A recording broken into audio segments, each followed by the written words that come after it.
குழந்தைங்களுக்கு இப்போ ரீசெண்ட் டைமில் ரொம்ப ட்ரெண்டியாக பிடிச்ச டிஷ் அப்படின்னா அந்த பாஸ்தா சொல்லலாம். அதில் 2 வகையான சாஸ் இருக்குது. இந்த டொமேட்டோ பேஸ்டாக இருக்கிற அரபியாட்டா சாஸ், இல்லைன்னா அந்த க்ரீம் பேஸ்டாக இருக்கிற அந்த ஒயிட் சாஸ். இது 2 தான் ரொம்ப முக்கியம். இதில் இந்த ரெட் கலரில் இருக்கிற இந்த டொமேட்டோ பேஸ்ட் சாஸ் வந்து நிறைய பேருக்கு ரொம்ப பிடிக்கும். டிஃப்ரெண்ட் வெரைட்டி ஆஃப் பாஸ்தா கிடைக்குது. 2 வகையாக பண்ணலாம். ஒன்று நம்ம ரெஸ்டாரண்ட்டில் போய் ஒரு பர்ஃபெக்டான பாஸ்தா சாப்பிட்லாம். இல்லை அப்படின்னா இந்த ரெடிமேடாக இருக்கிற இந்த சாஸை வச்சுட்டு நம்ம பாஸ்தா வந்து நம்ம குக் பண்ணி அதில் சேர்க்கலாம். நான் என்ன நினச்சேன் அப்படின்னா உங்கள் வீட்லேயே இது ரொம்ப சிம்பிளாக பண்ணிடலாம். கம்ப்ளீட்டாக ஒரு ஸ்க்ராட்ச் ரெசிபி, அதாவது ஒரு தக்காளியிலேருந்து கம்ப்ளீட்டாக அந்த சாஸ் பண்ணுறதுலேருந்து அதை எப்படி நம்ம பிளான்ச் பண்ணி அதை சாஸாக கன்வெர்ட் பண்ண போகிறோம், அதுக்கு என்னென்ன ஆட் பண்ண போகிறோம், அதே மாதிரி அந்த பாஸ்தா எப்படி கரெக்டாக குக் பண்ணி ஃபினிஷ் பண்ண போகிறோம் தான் பார்க்க போகிறோம். வாங்க ஒரு பர்ஃபெக்டான ரெஸ்டாரண்ட் ஸ்டைல் இட்டாலியன் பாஸ்தா எப்படி பண்ணுறதுன்னு பார்ப்போம். I am Sundar. Welcome to Recipecheckr.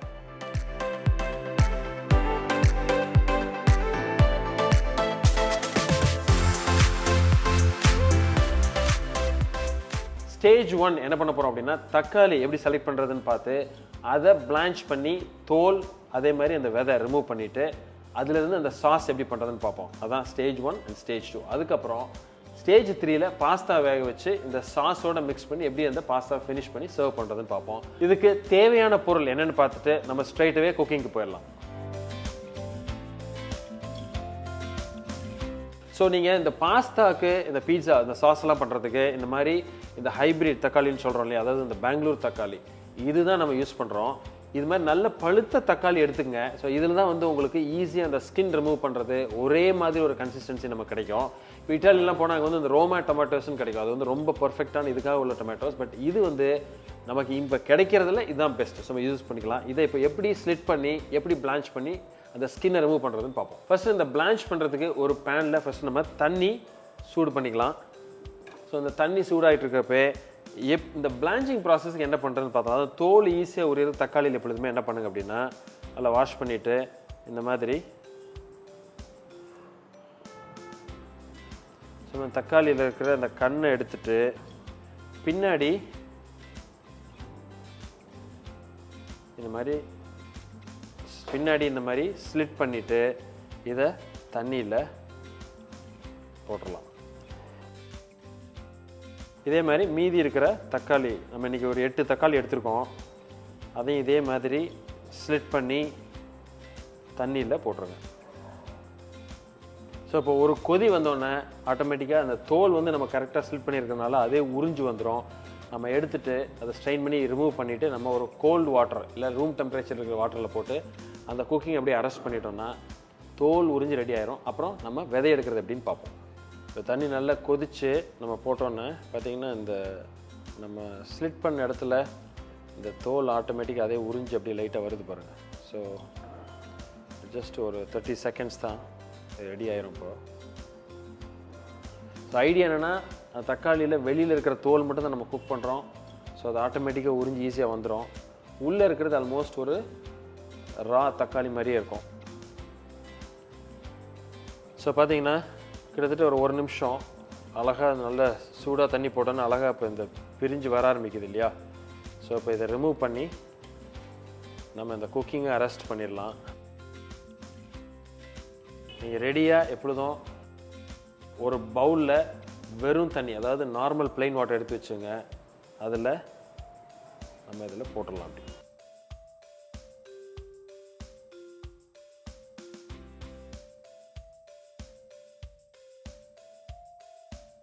So இது வந்து நம்ம அந்த குக்கிங் அப்படியே அரெஸ்ட் பண்ணிடலாம். பார்த்தீங்கன்னா அழகாக அந்த தோல் மட்டும் பிரிஞ்சு வருது இல்லையா.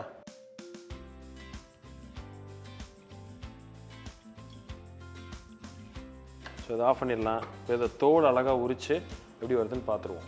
ஸோ பார்த்தீங்கன்னா ஈஸியாக இந்த தோல் கிராக் ஆகி ரொம்ப லூஸாக இருக்குது. ஸோ இந்த ஸ்டேஜில் இந்த தோல் அப்படியே நம்ம உரித்து அழகாக இப்படி ரிமூவ் பண்ணிடலாம். ஸோ தோல் இல்லாமல் தக்காளி ப்ராசஸ் பண்ணுறது இதுதான் ஒரு மெத்தட்.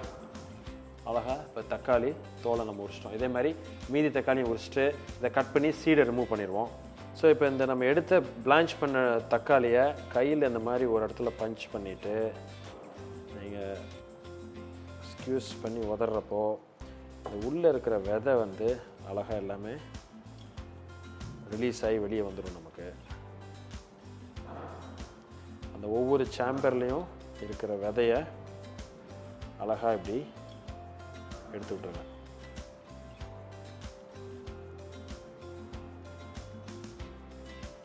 ஸோ இந்த போர்ஷன் தான் நம்ம பாஸ்தாவுக்கு யூஸ் பண்ண போகிறோம்.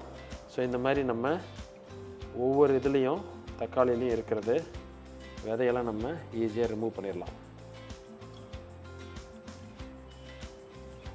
ஸோ இப்போ நம்ம அந்த விதையை நம்ம தனியாக எடுத்துட்டோம். இப்போ நமக்கு தேவையான இந்த ஃப்ளஷ், அந்த சதை, இப்போ தக்காளியில் இருக்கிற இதை வச்சு தான் நம்ம மெயினாக நம்ம யூஸ் பண்ண போகிறோம். இதையும் நம்ம வடிகட்டிட்டு அந்த விதையை தனியாக எடுத்துகிட்டு அந்த தண்ணி யூஸ் பண்ணி தான் நம்ம அந்த சாஸை குக் பண்ண போகிறோம். நம்ம எடுத்துருக்கிற தக்காளி ஃப்ளஷை அழகாக இந்த மாதிரி ஃபைனாக சாப் பண்ணிடுங்க.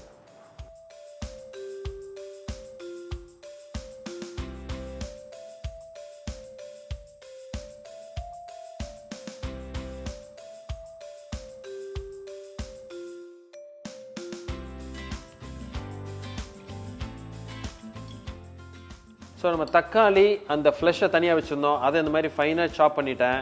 அதே மாதிரி இந்த தக்காளி விதை இருந்தது இல்லையா, அதையும் நல்லா ஸ்ட்ரெயின் பண்ணி இதோட ஆட் பண்ணி மிக்ஸ் பண்ணிட்டேன். ஸோ இதுதான் நமக்கு இப்போ இந்த தக்காளி பேஸ். இதிலேருந்து இப்போ சாஸ் பண்ணுற ப்ராசஸ் நம்ம பார்த்துருவோம்.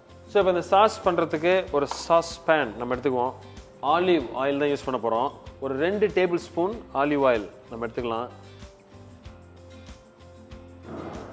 அந்த ஆயில் நமக்கு லைட்டாக சூடாகி வரப்போ பே லீஃப், அந்த பிரியாணி இலையை ஒரு 2 இலை ஜஸ்ட்டு உடச்சி இந்த மாதிரி அந்த 2 இலையை போட்டுருங்க. லைட்டாக நமக்கு சூடாகி வரப்போ ஒரு 2 டீஸ்பூன் பொடியாக வெட்டி வச்சுருக்கிற பூண்டு,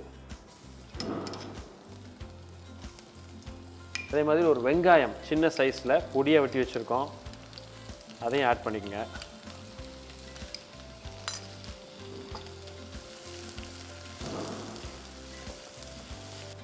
அதே மாதிரி இப்போது எல்லா கடையிலையுமே நமக்கு வெஜிடபிள் ஷாப்பில் கிடைக்குது இந்த லீக்ஸ் செலரி. ஸோ இது ஒரு 2 டீஸ்பூன், நல்ல ஒரு ஃப்ளேவர் கிடைக்கும். அது ஒரு 2லேருந்து ஒரு 2.5 டீஸ்பூன் போட்டுக்கலாம். பொடியாக வெட்டி வச்சுருக்கோம். நம்ம வெங்காயம் நல்லா வதங்கி வரப்போ நல்ல ஒரு ஃப்ளேவர் கிடைக்கும். இந்த செலரி லீக்ஸ் எல்லாம் போட்டிருக்கோம் இல்லையா, பூண்டு இதெல்லாம். ஸோ இந்த ஸ்டேஜில் இட்டாலியன் ஹர்ப்ஸ், அதாவது இந்த ஒரெகானோ அப்படின்னு இருக்கு இல்லையா, இது ட்ரை தான் கிடைக்கும் யூஸ்வலாக. ஸோ இது ஒரு 1/2 ஸ்பூன் நல்லா போட்டுங்க. ஸோ அதே மாதிரி இந்த சில்லி ஃப்ளேக்ஸ், கொஞ்சம் மிளகாய் தூள் பண்ணது. இந்த இது வந்து ட்ரை, நம்ம வீட்லேயே பண்ணலாம், ரெடிமேடாகவும் கிடைக்கிது. கொஞ்சம் நம்ம எவ்வளோ காரம் வேணுமோ அது மாதிரி லைட்டாக போடுங்க. அதே மாதிரி முக்கியமாக அதுக்கு பண்ண வேண்டியது பாஸ்தாக்கு இந்த பேசில் அப்படின்ற ஒரு இட்டாலியன் ஹர்ப்ஸ் தான். இது வந்து ஒரு துளசி பரம்பரையை தான் சேர்ந்தது, அதாவது இந்த துளசி ஃபேமிலி தான் அது. இது வந்து ரொம்ப ரொம்ப உடம்புக்கு நல்லது. அதனால ஜென்ரலாக வந்து இந்த இட்டாலியன் ஃபுட்டில் இந்த பேசில் வந்து நிறைய யூஸ் பண்ணுவாங்க. ஃப்ரெஷ்ஷாக கிடைச்சதுன்னா ஃப்ரெஷ்ஷாக யூஸ் பண்ணுங்கள், இல்லை ட்ரை பேசில் கிடைச்சா கூட யூஸ் பண்ணுங்கள்.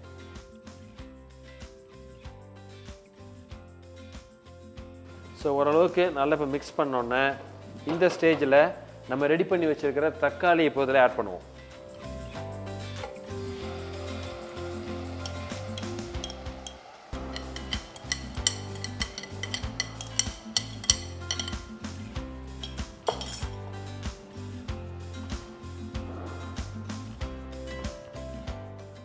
ஸோ இந்த ஸ்டேஜில் இதுக்கு தேவையான சீசனிங் நம்ம ஆட் பண்ணிடலாம்.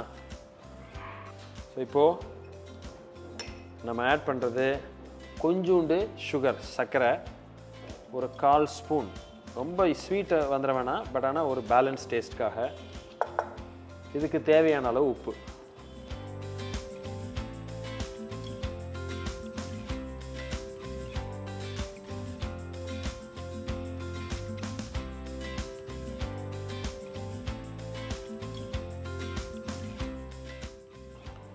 ஸோ இது அப்படியே சிம்மரில் கிட்டத்தட்ட ஒரு 10 நிமிஷம் நல்ல குக் ஆகிற அளவுக்கு ஒரு மூடி போட்டு நீங்கள் அப்படியே நல்லா குக் பண்ணலாம். அப்பப்போ அடி பிடிக்காத அளவு கொஞ்சம் கிளறி விட்டுக்குங்க.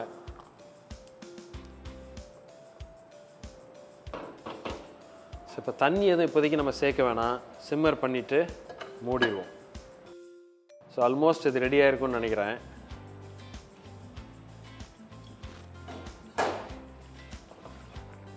ஸோ அருமையாக என்ன ஒரு ஃப்ளேவர் பாருங்கள், அந்த பேசில், நம்ம இந்த ஒரெகானோ எல்லாம் போட்டு அருமையான ஒரு நல்ல குக் ஆயிடுச்சு இப்போது, நல்ல சாஃப்டாக இருக்குது இல்லையா?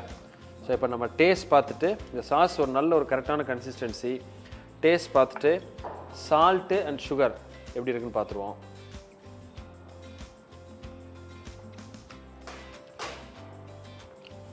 கொஞ்சம் சால்ட் ஆட் பண்ணிக்கலாம்.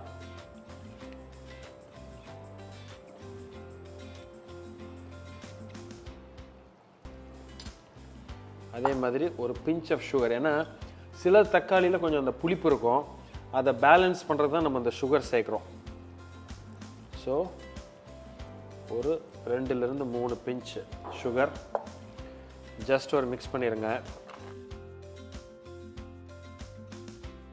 இந்த சாஸ் வந்து ஒரு பர்ஃபெக்டான ஒரு ஃப்ளேவர். இன்றைக்கி பார்த்திங்கன்னா அந்த ஒரு அருமையான, அது ஓப்பன் பண்ணுறப்பே அந்த நம்ம போட்ட பேசில், ஒரேகானோ, அந்த கார்லிக் எல்லாம் ஒரு பியூட்டிஃபுல்லாக இருக்குது. ஆக்சுவலாக ரொம்ப டெம்ப்டிங்கான ஒரு சாஸ். ஸோ அந்த கன்சிஸ்டன்சி கரெக்டாக இருக்குது. ஸோ இப்போ தனியாக இதை எடுத்து வச்சுட்டு நம்ம பாஸ்தாவை நம்ம வேக வச்சு பாயில் பண்ணி அதை அதில் ஆட் பண்ணி இதை ஃபினிஷ் பண்ணிடலாம்.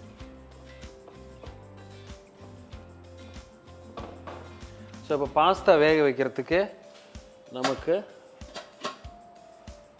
ஒரு வெசலில் இந்த மாதிரி தண்ணி, ஒரு பாதி தண்ணி வச்சுக்கோங்க.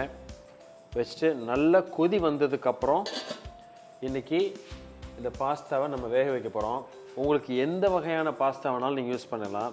இன்றைக்கி இந்த ஃபிசிலி யூஸ் பண்ணுறேன், ஸ்பகட்டி யூஸ் பண்ணலாம், இல்லை மேக்ரோனி யூஸ் பண்ணலாம். என்ன பாஸ்தா கிடைக்குதோ பண்ணுங்கள். பாஸ்தா வேகிறதுக்கு ஒரு 12லிருந்து ஒரு 15 நிமிஷம் அதுவும் ஆகும். இப்போ ஸ்பகட்டினா ஒரு 10 நிமிஷத்தில் ஆயிரும். ஸோ இப்போ நம்ம வச்சுருக்கிற தண்ணி நல்லா கொதித்து ரெடி ஆகிட்டுருக்கு. ஸோ இப்போ இந்த ஸ்டேஜில் தேவையான உப்பு ஒரு ஸ்பூன் நம்ம போட்டுக்கலாம். அது மாதிரி இந்த பாஸ்தா ஒட்டாமல் வரத்துக்கு கொஞ்சோண்டு ஆயில், கொஞ்சம் நான் ஆலிவ் ஆயில் தான் யூஸ் பண்ணுறேன் இன்றைக்கி.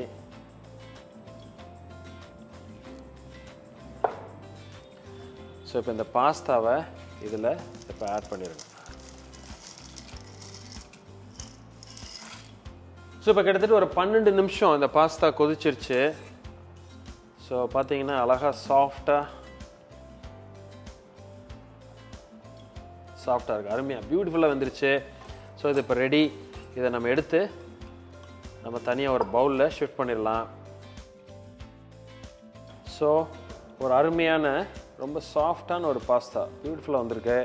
வாங்க அடுத்த stage, 3rd stage and final stage, சாஸையும் அந்த பாஸ்தாவையும் மிக்ஸ் பண்ணி எப்படி ஒரு டிஷ்ஷை நம்ம சர்வ் பண்ணுறதுன்னு பார்ப்போம். இப்போ நம்ம ஒரு பேன் எடுத்துக்குவோம். நம்ம ஏற்கனவே பண்ணி ரெடியாக வச்சுருக்கிற சாஸ்.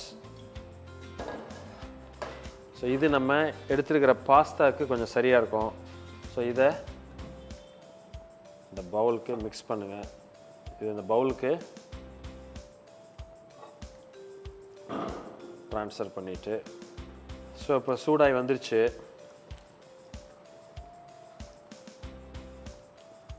இந்த ஸ்டேஜில் நம்ம பாயில் பண்ணி வச்சுருக்கிற பாஸ்தாவை இதில் ஆட் பண்ணிடுங்க.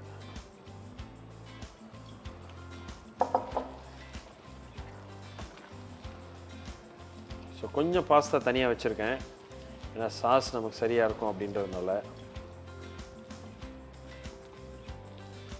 ஸோ பார்த்தீங்கன்னா ஃப்ரெஷ்ஷாக அருமையான ஒரு பாஸ்தா, ஸ்க்ராட்ச் ரெசிபின்னு சொல்லலாம். தக்காளியிலேருந்து நம்ம சாஸ் பண்ணி அதிலிருந்து இந்த பாஸ்தா அருமையாக பண்ணிட்டோம். கொஞ்சம் எக்ஸஸாக நம்மகிட்ட சாஸ் இருக்குது, அதையும் ஆட் பண்ணிடலாம், சரியாக இருக்கும்.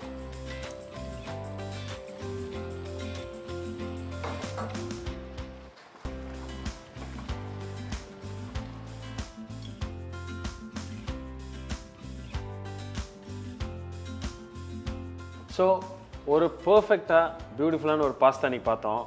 சிம்பிளாக பண்ணுறது, அதே மாதிரி ஸ்க்ராட்ச் ரெசிபி, அதாவது வீட்டில் இருக்கிற தக்காளி வச்சு அதிலிருந்து சாஸ் பண்ணி நம்ம பாஸ்தா பண்ணுறது பிடிச்சிருக்குன்னு நினைக்கிறேன். ஸோ கண்டிப்பாக இதை நீங்கள் செஞ்சு பார்த்துட்டு நீங்கள் எங்களுக்கு கமெண்ட் பண்ணுங்கள். இதே மாதிரி இன்னொரு நாள் இன்னொரு வீடியோவில் மீட் பண்ணுறேன். அது வரைக்கும் ஹாப்பி குக்கிங்.